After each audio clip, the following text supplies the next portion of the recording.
תועד והוקלט בערוץ 2, שודר, אתה חייב לעמוד בזה. ונושא אחר, מחר כאן ברשת, ערב התרמה מיוחד למען ילדי ורייטי, שרים מהלב למען הילדים. כשמדברים על ילדי ורייטי, מדברים על התמודדות יומיומית עם קשיים, מדברים גם על גיבורים קטנים שמצליחים להתגבר על לא מעט מכשולים. גיבורה אחת, ואתה אהרונה.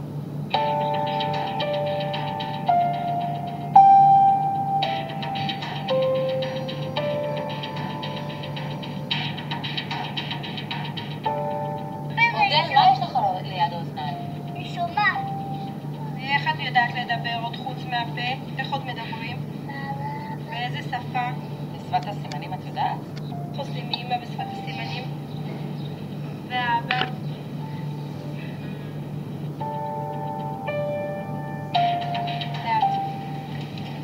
הגענו הביתה.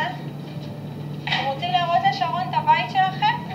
תראה לנו איפה המיטה שלך. זו המיטה שלך? אני מנחשת מה המיטה שלך. וזו המיטה שלך? כן. מה זה? זה המכשיר. זה המכשיר?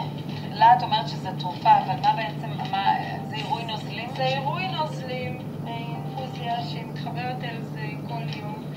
אז החלטתם לשניהם יחד באותו חדר? כדי שיהיה איזושהי קונטרול, הוא המודיע. את האוזניים שלה והעיניים שלה, ואתה מודיע להם, צריך משהו, הוא מודיע לאמא, נכון? זה התפקיד שלך.